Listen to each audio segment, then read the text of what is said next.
Welcome to Virtually Amazing, the podcast for virtual assistants, with me, Shelley Fishel of Tomorrow's VA, and Joe Brianti of JLB Business Consulting. Each week, we chat with amazing guest experts, all aimed at helping you grow your VA business. So sit back, grab a cuppa, and tune in for a fun-filled episode.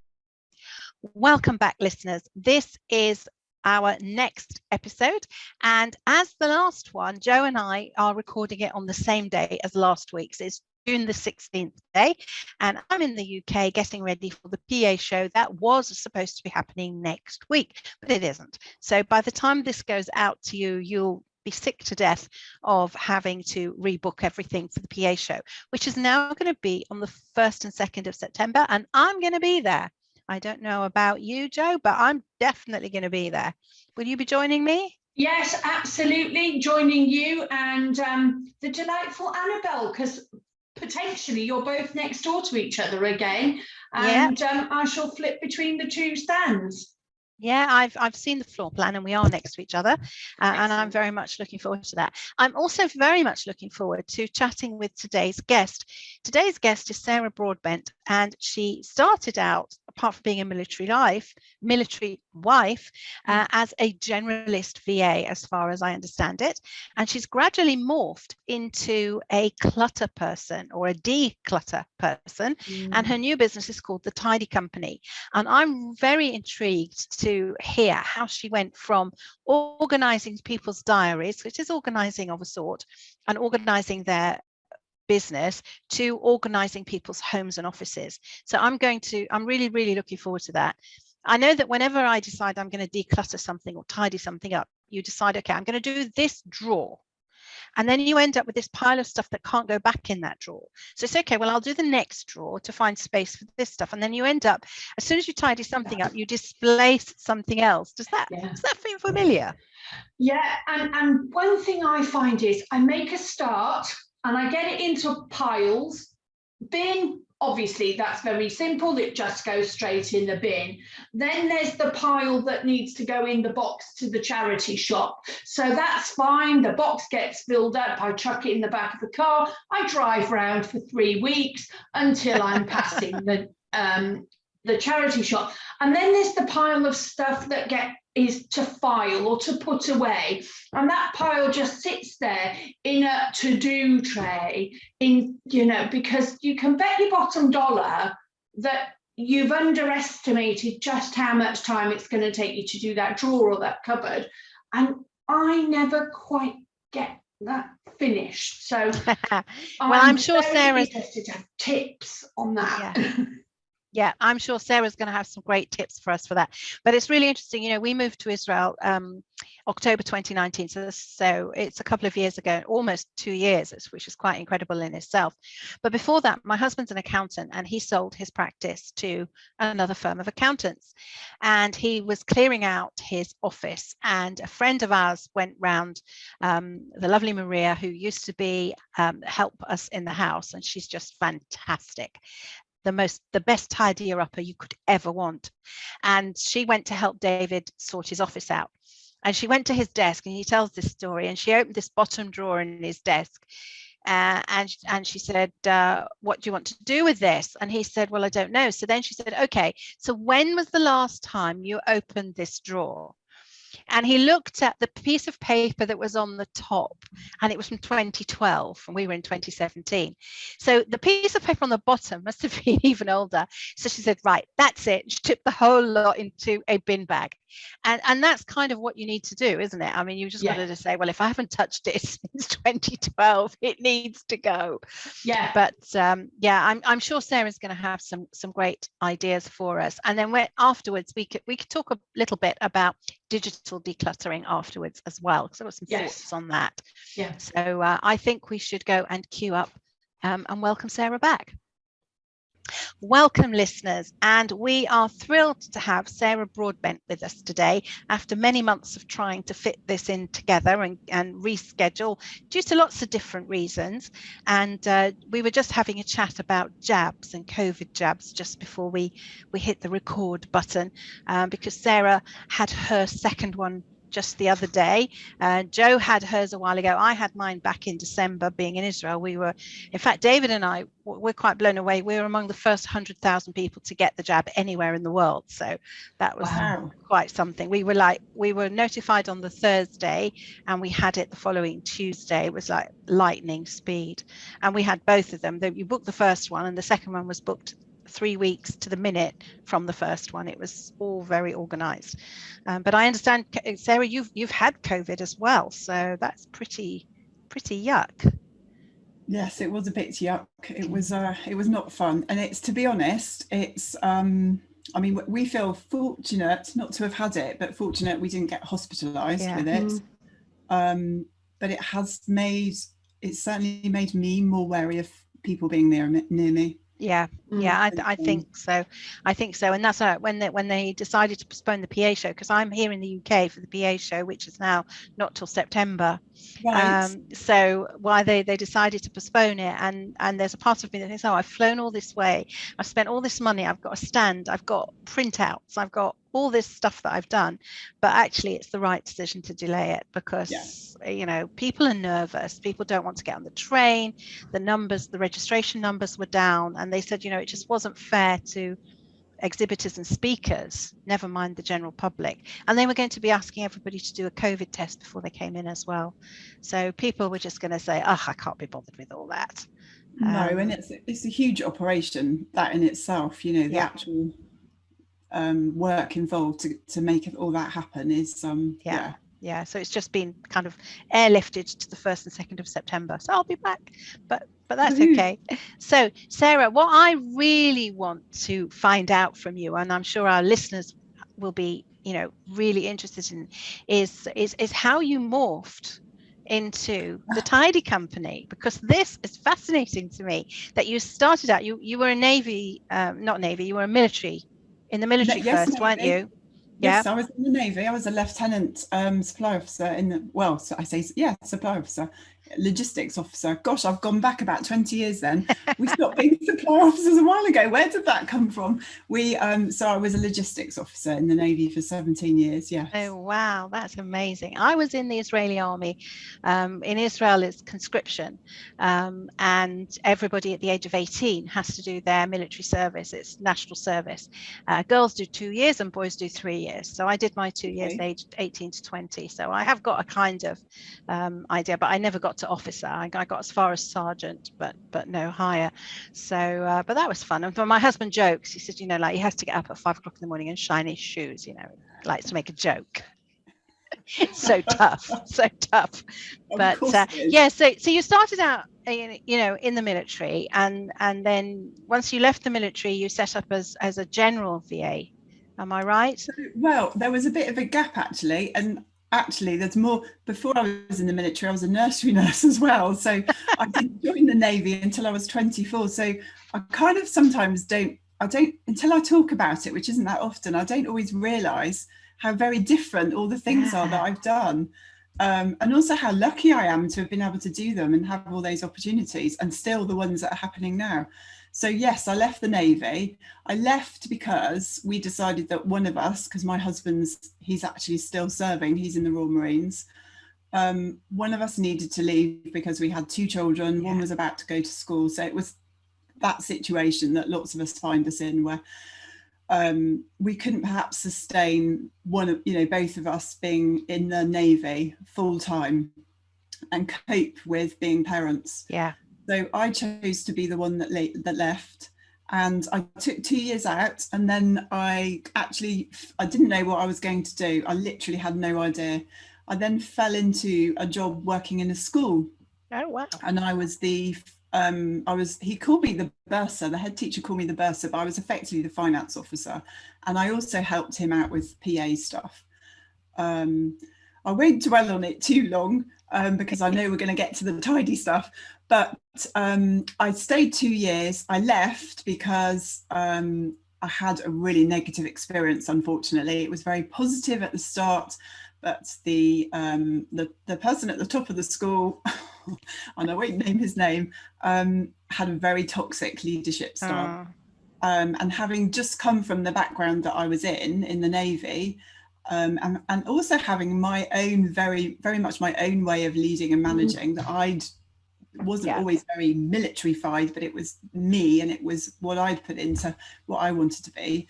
That just didn't match or align with my values at all. So I chose to leave. And it was the leaving from there and the journey that I took after that to try and figure out where I was going to go and where I was going to end up that led me to being a VA. Wow, that's amazing. It's fantastic. I think it's so fascinating, isn't it? All the stories that we have, you know, we all have a myriad of different careers. Some people have more than others, but all of them feed in to make you the person you are and give you the skills that you have. And you must have a very wide range of skills that you can bring to the party now, whichever party that is. Yes, well, I think you're absolutely right, and we used to say that in the Navy, because you I'm sure you're aware, in the military, it's slightly different in the Army and the RAF, but in the Navy you get moved to a new job, which could be a new place, a new ship, or a new establishment, about every 2 years, sometimes every 18 months. And what that means is you are the new person again, and you're almost starting from scratch. And that happens for everybody, no matter what rate or rank you are.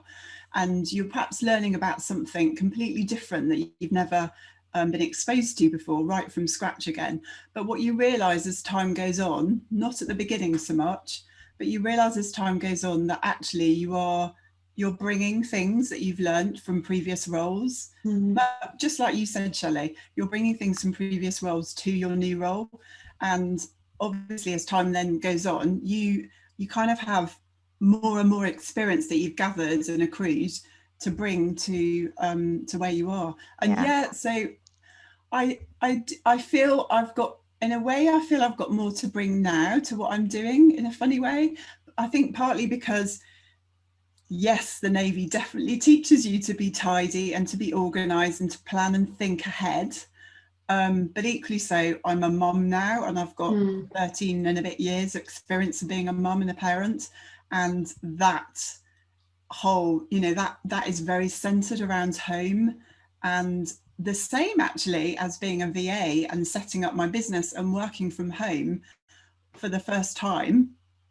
That's also had a positive, if you like, I've had positive learnings from it. I think that's very true.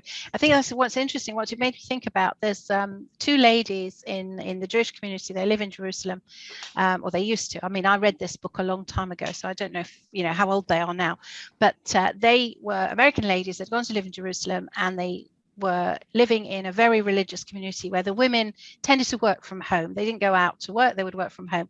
And they were running a seminar about running your business from home. And they were running this seminar, and these women that were coming to the seminar were asking all sorts of questions. And they realized that these women didn't know how to run their home efficiently, never mind run a business from home. So they went away and learned everything they could possibly learn about home economics in the broader sense, and wrote a book about it and started giving people lessons. And I read this maybe 20 years, maybe it was about 20 years ago. And it had a huge impact on the way I ran my home. Just silly things like, where do you put your cookery books? And they give a story of one lady, she put her cookery book, she had a lovely windowsill above her kitchen sink, and they were accessible and she could see them, and she loved the cookery books, and she put them there. And of course, then it rained and they got wet from the rain coming in through the window, and then they fell in the sink. And it was about thinking about, where do you put things for maximum benefit? And I rearranged my whole house based on this book. And I think it's something we don't think about. We just kind of do, don't we? Yeah, absolutely. And you know what, you've just taken some words out of my mouth that I was going to share with you today. And that's one of my biggest messages is about making your space, so be that your workspace, because I'm sat in my desk at my office right now, or your home, so your kitchen particularly, work for you, not against you. And I've been in so many homes over the years, my parents included probably, where you can see that a cupboard there doesn't have something in it to help you when you're doing something there at the sink, for instance. And it's funny because I haven't done that through doing what I'm doing now. I've realised I did that when we had a new kitchen about 8 years ago, and I everything before the new kitchen even went in, I knew where the cupboards were going to be, and I decided what was going in those cupboards to help me with the functioning, if you like, and with how I worked in the kitchen.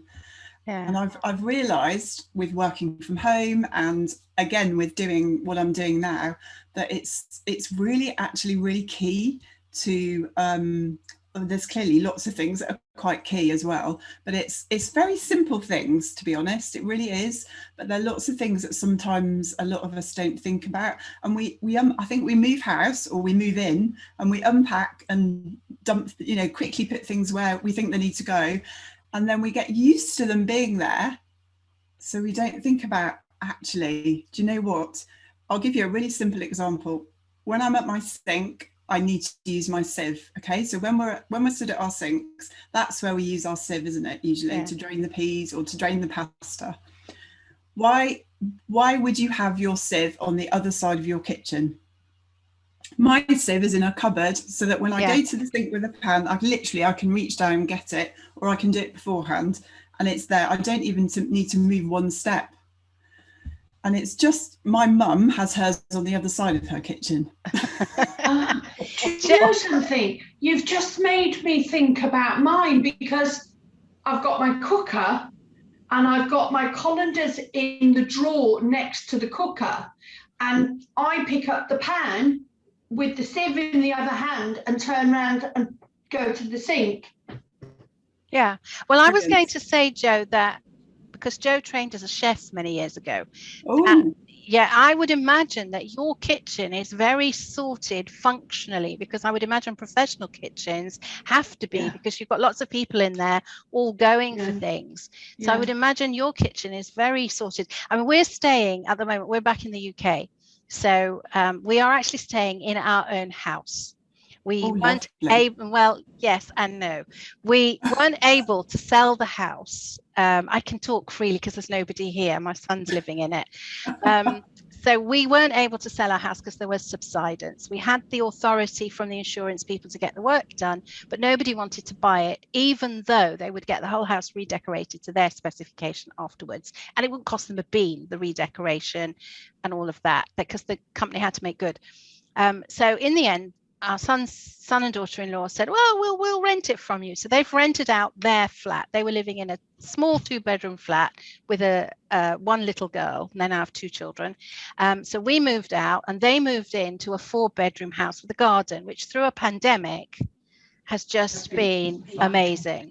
So they were able to be in the house while the work was being done, get it redecorated to how they want it, because they're living in it, and it will be sold ultimately. Either they'll buy it or somebody else will.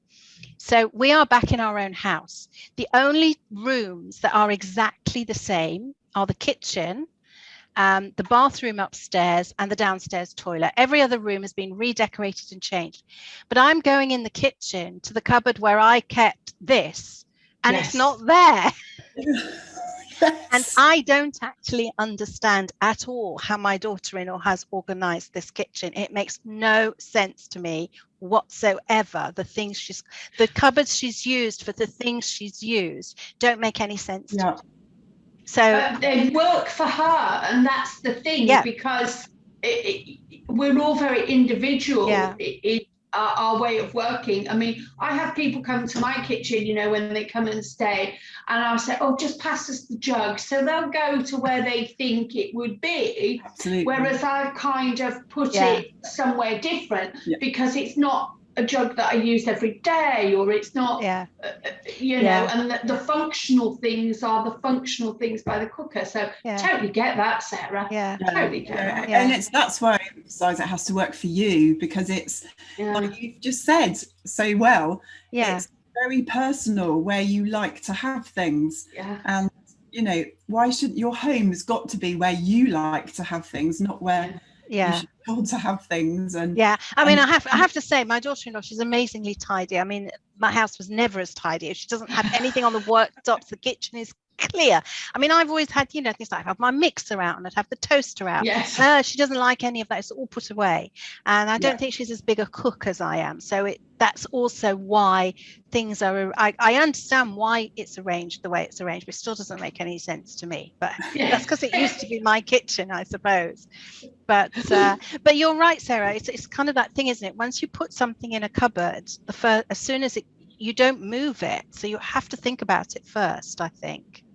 Yes, and it's also, I mean, going on from what you've just said about, so you've just been talking about what I call visual clutter. So when you have too many appliances, I say too many, but when you have lots of appliances, even things out on the worktop, and this applies everywhere in your home. It can apply to your desk or anywhere where there's a flat surface. The more you have out, the more visual clutter there is. Yeah. And the more, because I believe that the clutter is not just physical, it gets inside our head, and clutter does talk to you. So piles, the paper sort of piles or piles of things will for those of you listening, Joe's hiding. It's funny, we were talking about this just before you came on.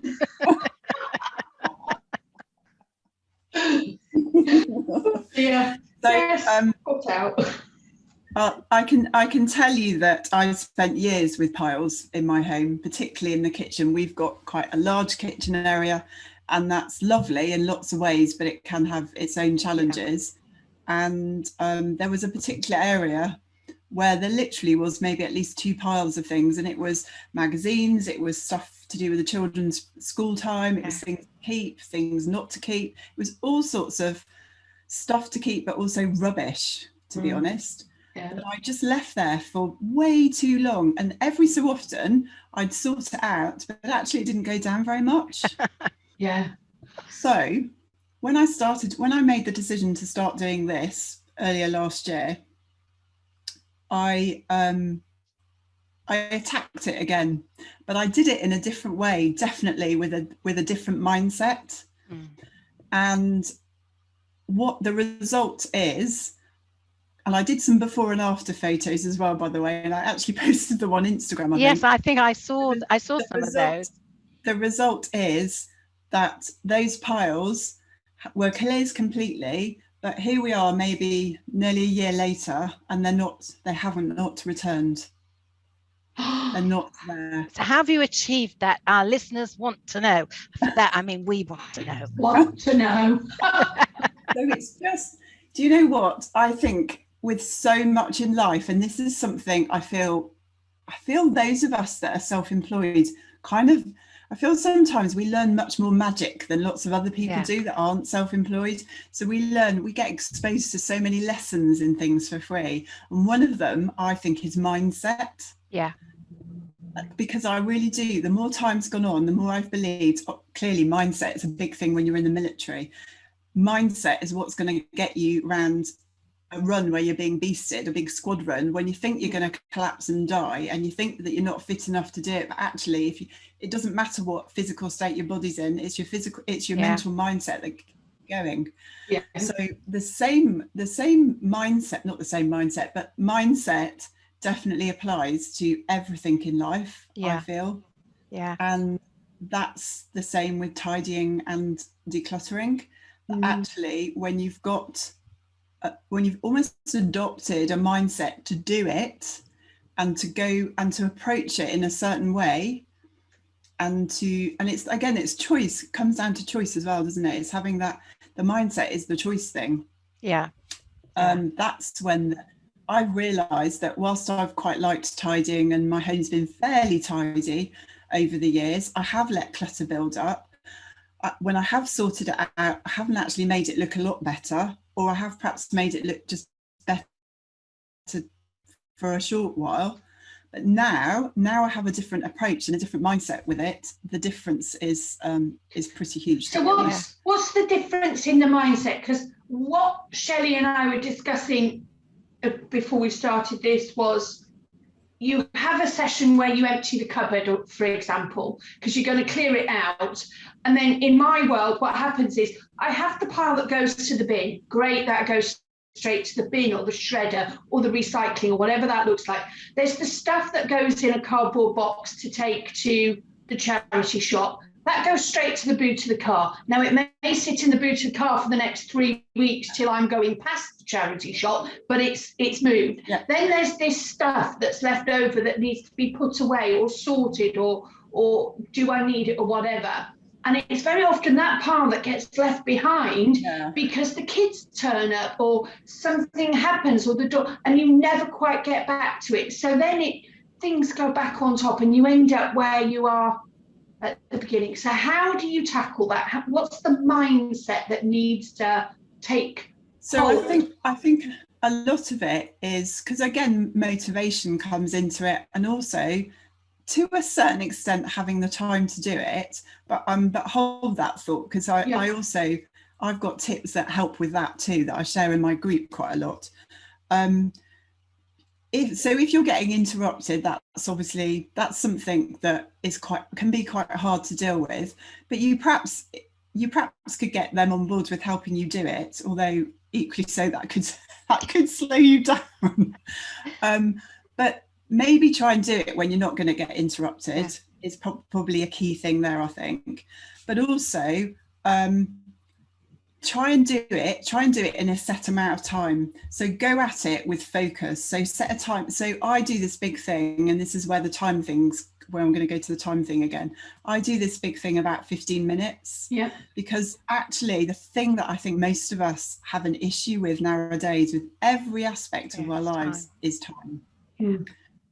And we'll put tidying and sorting things out, otherwise known as decluttering, on the bottom of our to-do list because we just don't feel we have enough time to do it. So the way to get over that is to do something in 15 minutes. Yeah. So set a timer on your phone. That will help you focus. Maybe put some music on, because that will also distract you. That will help you focus on, as in it will take away other distractions, and it will kind of make it more fun as well, because sometimes decluttering can be can feel a bit mundane for some people and not very fun to do. And know that your aim is to reduce the amount of stuff that you have, and you just think of two things when you're making the decision. So you have to make the decision quickly when you're doing it. Do I use it? Do I love it? Is this Marie Kondo?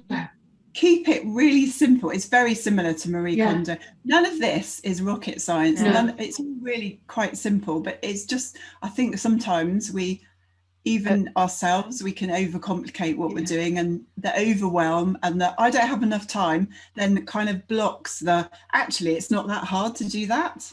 Yeah. It's not going to take that much work. And the putting it back bit, you're absolutely right, Jo. I think the putting it back bit and deciding how it goes back can often be the hardest. I actually got a couple of props that might help. Yes. These are amazing. This type of thing in a cupboard or a drawer can really, really help.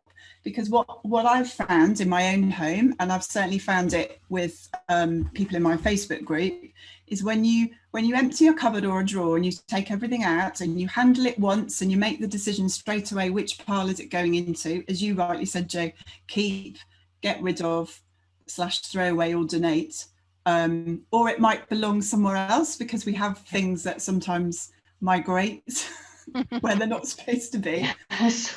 When you put it back, think about how you're putting it back. So make sure that you've got a really good tip is to make sure that you've got what you use most often at the front of that cupboard.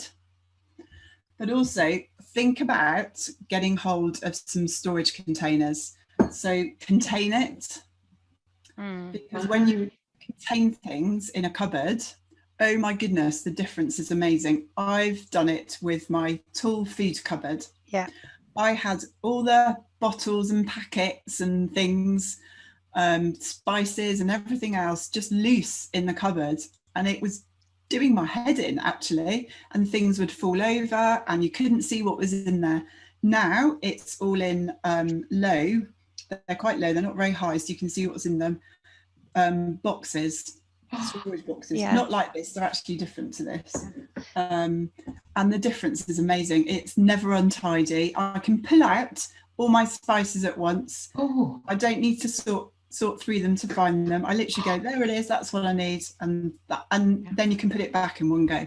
Yeah, I've done that for years with my spices. I have a lot of spices, and I've done that. I learned that from a friend of mine about 25 years ago or so. I was in her house, and she opened this cupboard, and she had all these little baskets in the cupboard. And she said, and then when we were staying there, and we were staying in their basement, and on the unit that she'd given us to store our bits and pieces, there were all these baskets to use, and I realized how amazing it was. So ever since then, spices in particular, because you're right, you can spend half an hour just going like this, take them all out till you find the one that's at the back that you want.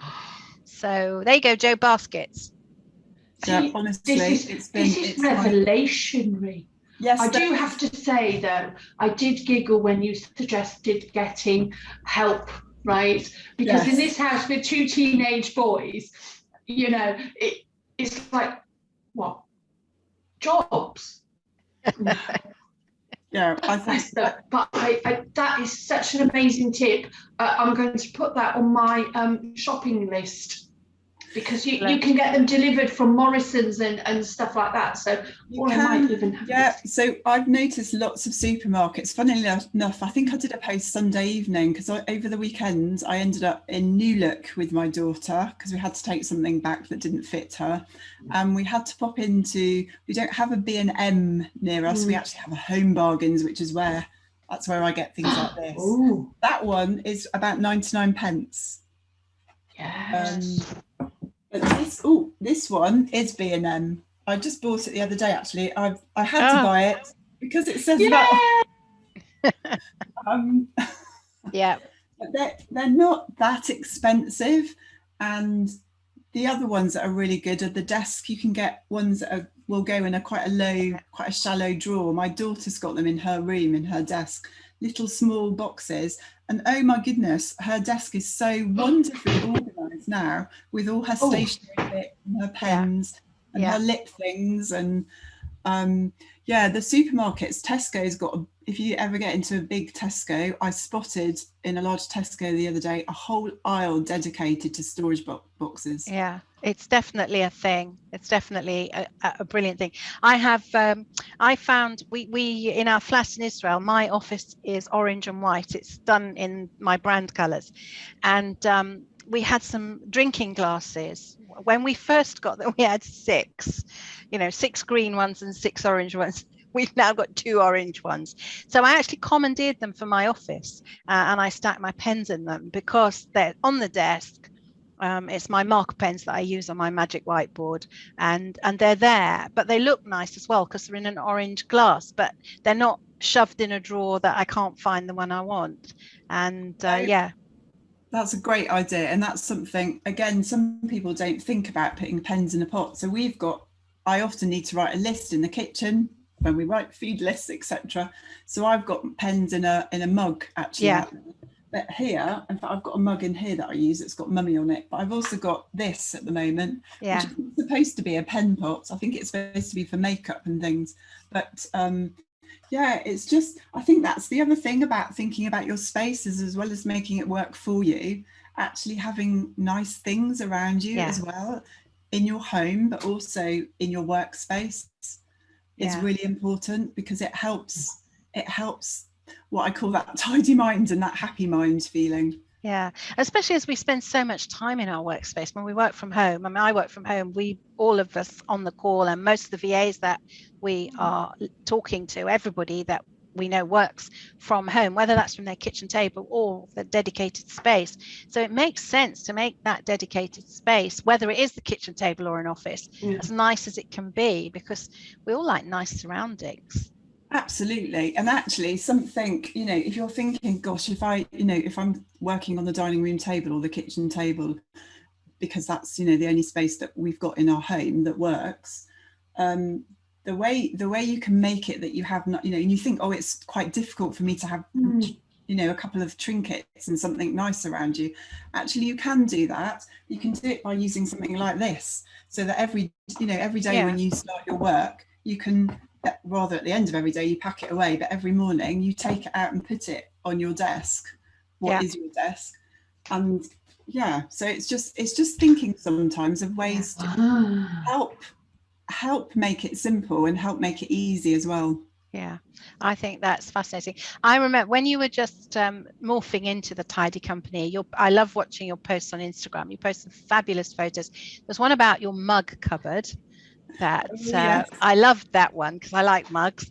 And there was one of a sofa in the garden. You put a sofa in the garden. Was that you? Was you, wasn't it? Yes, that's It right. was fabulous. That was a I lovely know. sofa. That was lockdown fun last, because it got quite hot quite early last summer. Yeah.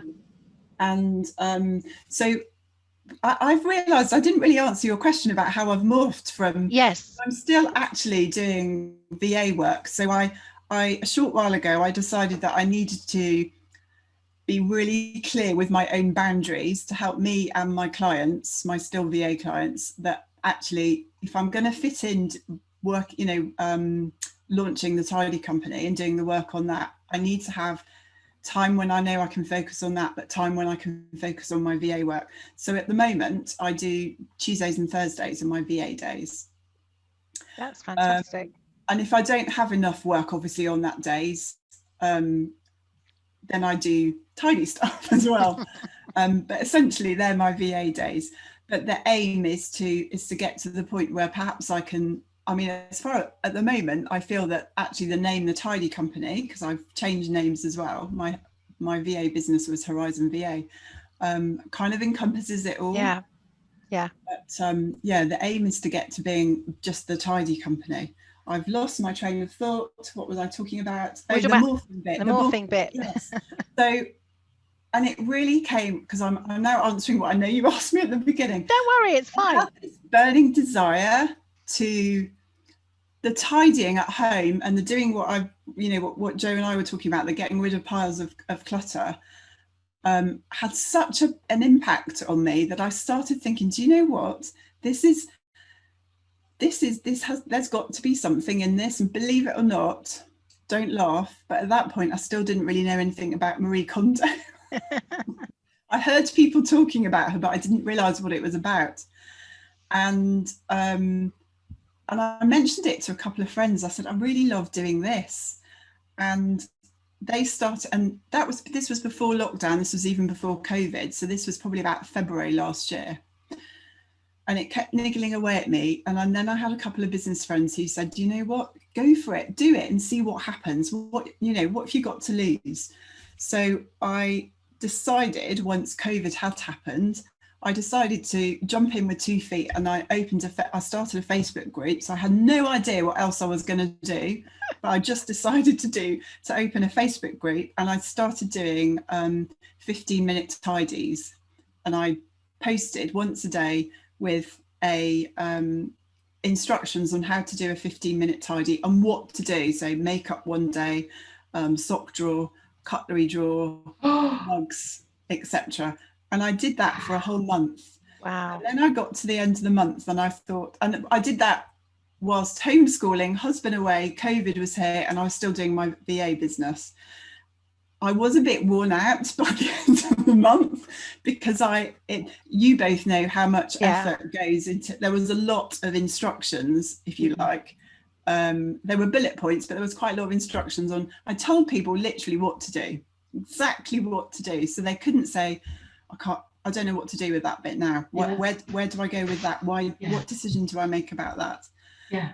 And I kind of didn't know where it was going to go after that. And then I realised, again, through social media and listening to friends, actually tidying and decluttering was getting to be quite a big thing, and that people were wanting help with it. And that's really where I then started thinking, oh, perhaps actually I can help, because I've learned stuff from doing it at home. And I just, the positive impact that it does have I think my biggest message is that if you clear your space, you have a clear mind. Yes, Totally.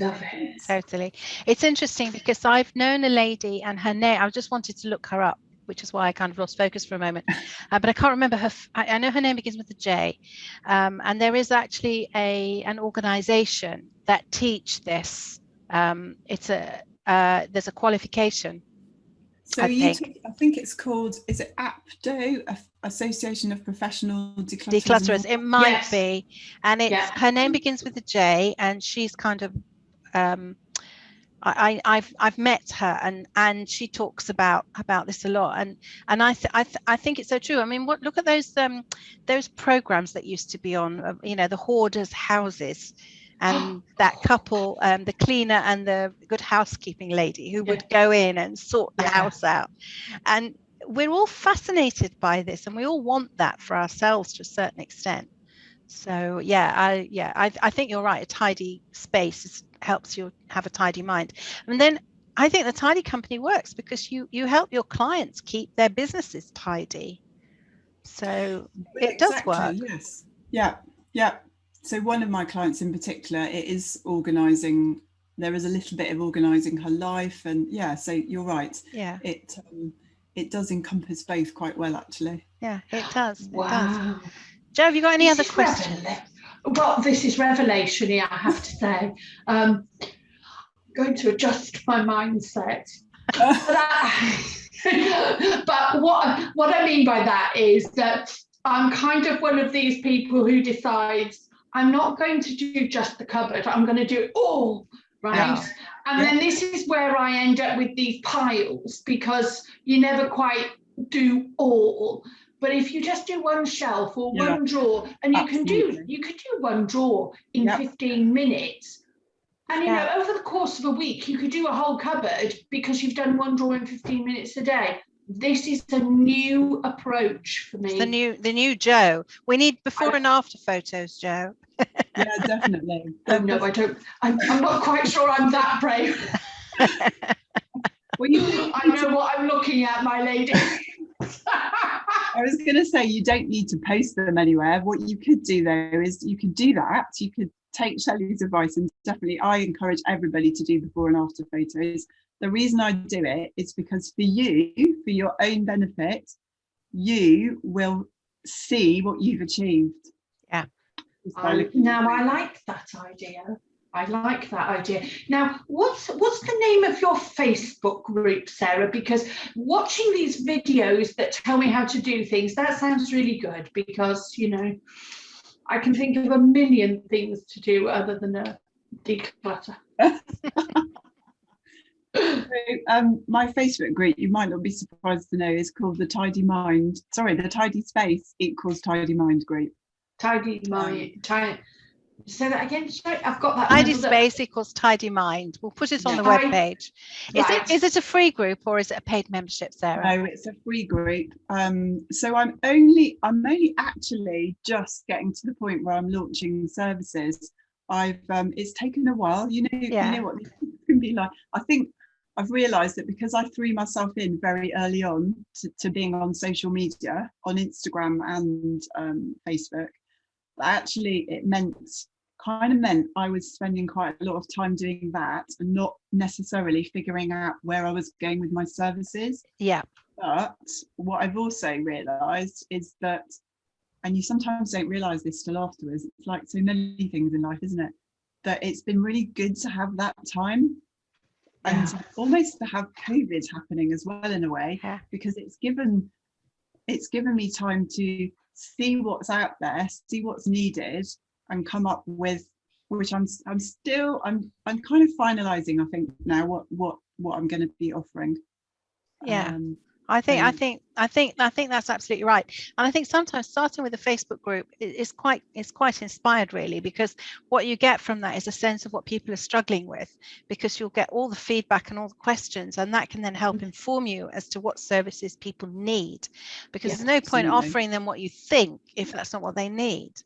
So no, and it's something you learn massively as a self-employed. I mean, as you can both probably appreciate, there's so much I learned through, clearly with my military background, I then was learning a whole load of civilian stuff when I came outside, and massively so with learning to be a VA. The lingo was very different. The language is different, whatever environment you're in, I know, but it was different again to the military lingo that I was used to. But everything I've learned from being a VA is massively helping me now with this. that there's lots of things that I'm managing to do quicker or understand and get quicker because of that. So it's served me really, really well. Yeah. And the reason I realised lots of that actually is because all the business friends that I've met through doing the tidy company rather than my VA business, a lot of them have no idea about lots of things I've already learned about. Yeah. And it's great because I've been able to help them a bit as well. And equally so, they help me with brainstorming ideas and things like that. I think that's fantastic. But going back to the mindset bit, the mindset, I think we've talked about it a little bit over the course of the podcast, but it really is important, and it applies to all walks of your home and business life. No matter what it is that you want to change, it starts with your mindset. I've been doing a lot of work on my money mindset over the last few months, because I'm running a business, but I want to help people, but I'm not actually reaping the benefits of helping people financially. I'm just helping people a lot more than I ought to be. That doesn't say I shouldn't help people, but there's all the freebies that we give away. We all do it. Can I pick your brains? Can I talk to you? What you're doing? How you're doing it? Oh yeah, how do I do that PowerPoint slide master thingy-me-jig? Oh well, I'll just show you. It just take 10 minutes, but that's 10 minutes that I could have been doing some money generating activity. So so mindset really, really is key. And the more I advance in my business, the more I realize that it's really important for whatever you do. Definitely. And I'll tell you the other thing about mindset. We could probably talk about all these sort of things all day, couldn't we? But I think the other thing is realizing that it's a constant process, that it's something you need to work on all the time. Yeah, it's interesting. I've mentioned it in the episode that we recorded this morning, which will have gone out last week when this one goes out. But I've mentioned it in a previous episode. I've been listening to Denise Duffield Thomas. She runs the Money Boot Camp. I saw her speak in London when she just started. It must have been about 2011, 2012. I went to a friend dragged me along. She's very inspirational lady. She really knows her mind stuff. And her mantra is the first step on your money mindset journey is decluttering your life, which is really interesting. And it's decluttering your money beliefs. So it's figuring out what your money beliefs are that are stopping you, because we all have them. And if you listen to, I chose to listen because I listened to it on my walk, but the book Chillpreneur and also Get Rich Lucky Bitch, both of those books are, I think, for a business owner, a female business owner in particular, required reading. Really inspirational. And we have these beliefs around money, and clutter could be a similar, a way of protecting ourselves from seeing the space around. You don't want to think you've got, I can see analogies there. I think, I at the moment, I'm not enjoying, I'm not going to take my backdrop off because I'm in the spare bedroom in our house and feeling very uncomfortable because I'm not in my very nice, tidy office with my proper lights and microphone and setup that I know exactly where everything is. And here it's a bit of a mess because it's the spare room. Yeah. And that's the thing. You've just said it there. Clutter is a huge distraction. It really does take away your focus. It takes away your clarity. It can actually cause you stress. And as soon as you get rid of it, it's like a weight has been lifted off you. And it's the whole, the starting small with just one drawer or just one pile and seeing the impact, in an area where it has an immediate impact, like your kitchen or like your welcome space, your entrance hall when you walk into home, or your workspace. Start somewhere like that, and it's when you start somewhere where it has an immediate impact that then motivates you to keep going. Well, I think we could actually carry on chatting for ages, but I'm looking at the time here, and I know I've got another call in about 3/4 of an hour, which I have to prepare for. So, because it's about some Excel training, so I think I better get my thinking cap on for that one. But Sarah, it's been fascinating. I'm so pleased we finally got to have you on the podcast. It's really been a pleasure, and I'm sure that our listeners are going to love the tips that they will have learned and hearing about your journey, and that's a horrible word to use, the word journey. It grates on me, but I can't think of a better one at the minute. Adventure. That's a much better one. Oh yes, I like that. Yes, the It's been an adventure. adventure in my life. Yeah, but I think often, what my takeaway from today is, often we feel that we set out on a course of action, whether that's a business or whatever it is, and that's what we have to do forever, because we did that. And you know, you're living proof that it doesn't have to be like that. You can change your mind. Yeah, you can change your mind. Absolutely. And you never know what's around the corner, which is exactly what I've learnt. I did not know when I became a nursery nurse that 8 years later I'd be in the Royal Navy. I did not know when I joined the Navy how long I'd stay, and that I'd do 17 years. I did not know I'd end up being self-employed. Exactly. And you're right, an adventure. I'm going to draw this adventure to a close. Yes. Thank you very much for coming. Thank you ever so much for having me. Oh, you're welcome. And we will pop all your contact details on the webpage that goes with this episode. Fabulous. Welcome back, listeners. Joe and I were just about to launch into a whole post-mortem of our fantastic chat there with Sarah Broadbent. And then I said, hang on a minute, let's start recording. Then we can do it properly. So, Joe, what were you about to say? Well, the thing that really, really struck me is Sarah talked about mindset. Now, how many times over the course of the last 12 months that we've been running the podcast have we talked to people about their expertise, their knowledge, their skill, and the word mindset has come up about how we approach different aspects of our business. Such a big thing, isn't it? Yeah, it's a big thing in all walks of life. It's not just in our business life, in our home life. I know if like me, you're trying to lose weight, mindset's a big thing in that as well. Because if you think you can, and if you think you can't, you can't. It's been brought home to me. Another book that I'm reading recently is the autobiography of a friend of ours who's a photographer, and his name's Charles Green, and he used to be the photographer at Buckingham Palace for all the state things. Amazing. And he wrote his autobiography, which I got hold of just before we traveled, and I've read over half of it in one sitting, and I'm looking forward to reading the rest of it when I go back. But he talks very much about he just never entertained the thought that he couldn't do it. As far as his mind was concerned, if I think I can, you can. And he told countless other people along the way, you should be doing that. And they said, well, no. If you think you can, and they did. And I think, and that's this whole thing also with the money mindset stuff I've been working on lately, and the decluttering mindset there, or the networking mindset. It's what we think. We become what we think. It's really important point there that our thoughts shape our actions. It's not our actions shaping our thoughts. Yes, I agree. And you've only got to sort of see that when you are doing stuff for yourself,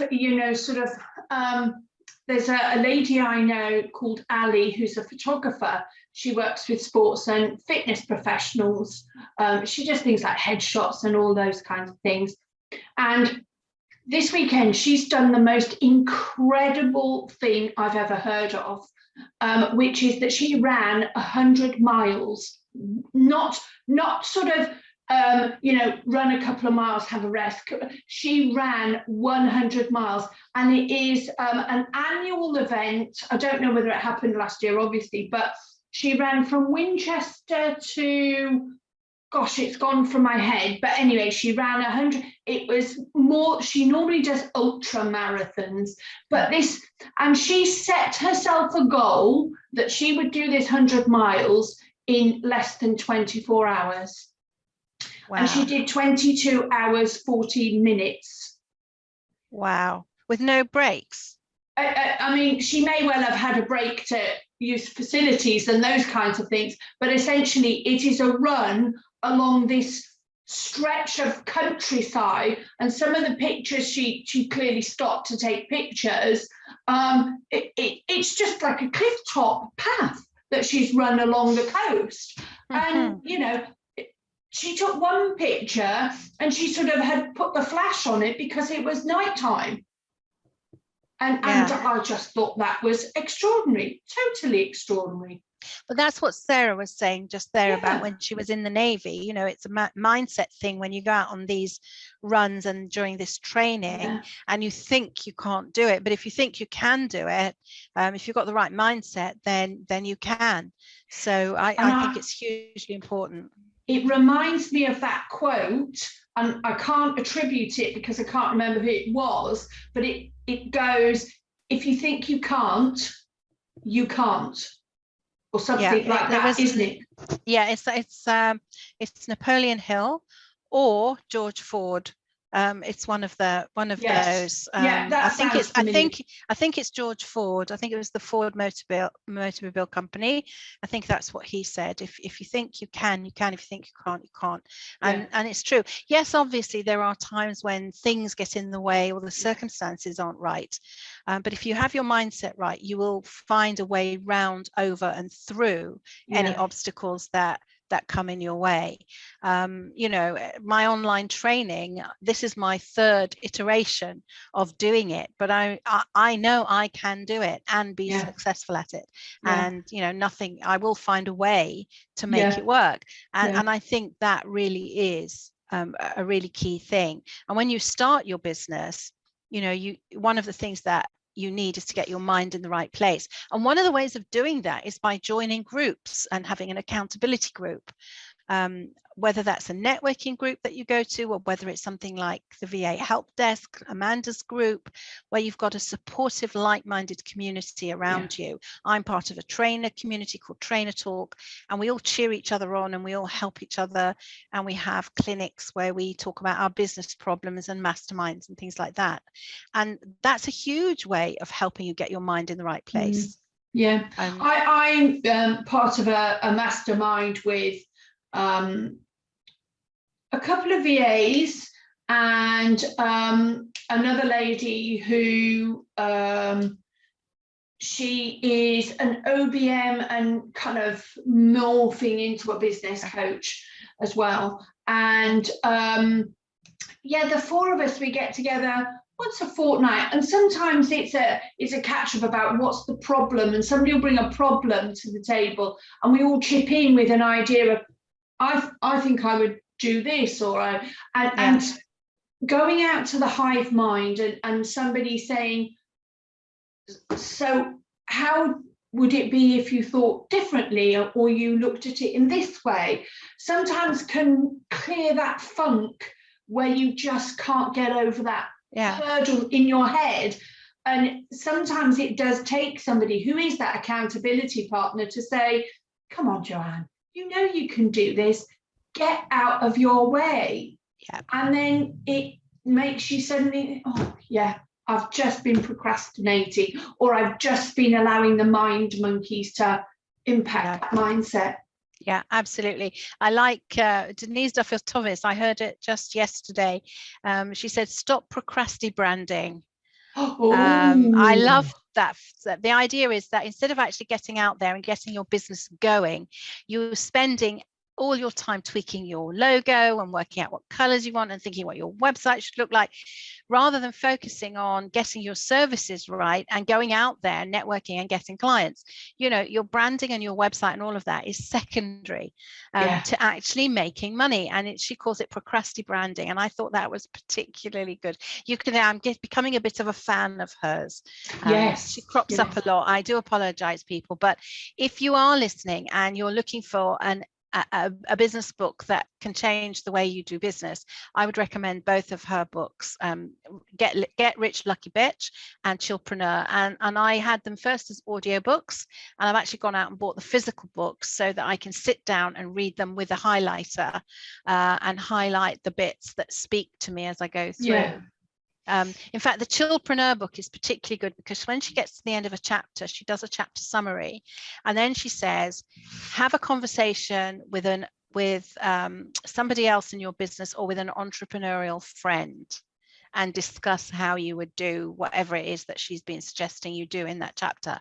And that's really cool. And I used to do that. I used to work out. You remember we had Anna Archie on the podcast a few weeks ago, and Anne used to be my personal trainer when I lived here in London. She used to come to the house, and we would do our workout. And while we were working out, while she was making me work out rather, we would be talking about our respective businesses and the business models that we had and what do we do, and we would help each other with those things. And it was like a mini mastermind. I mean, you know, I was getting a workout, physical workout. Obviously I was paying for that, but we were also helping each other with our businesses because we were friends. So it was really good, really good. Actually, I must make a note to get in touch with her, because now I have time to get together with her next week instead of being at the PA show. Exactly. Yes. So coffee and a bun. Oh, I don't know about the bun, but definitely the coffee. So I think we've waffled long enough, listeners. This has been a cracking episode. I'm just going to put a shout out here. We'd love to have some more guests. We are coming to the end of our list of people to interview, and we would really love to keep the podcast going. So if you do want the podcast to continue, please get in touch. Tell us who you'd like to hear from. I'm going to be putting an application form onto the Tomorrow's VA website in the next couple of weeks, where you can go and apply to be a guest on the podcast, and we will you will fill in a form. We will then schedule in perhaps a 10-minute chat just to check that we all are on the same page, and then we will schedule in booking the whole thing and getting it done. So as I said, we want you, we really want you listeners to come along and be some of the other people that the other VAs listen to, because as we've seen, we all have an interesting story to tell. And we love stories, don't we, Jo? We love stories. Yeah, we do love stories. Indeed, we do. Indeed, we do. So without any further ado, I'm going to sign off. I'm going to say thank you very much for listening, and we will see you next week. You have been listening to Virtually Amazing, the podcast for virtual assistants with Shelley Fishel and Jo Brianti. We will be back with you again next week with yet another amazing episode. See you then.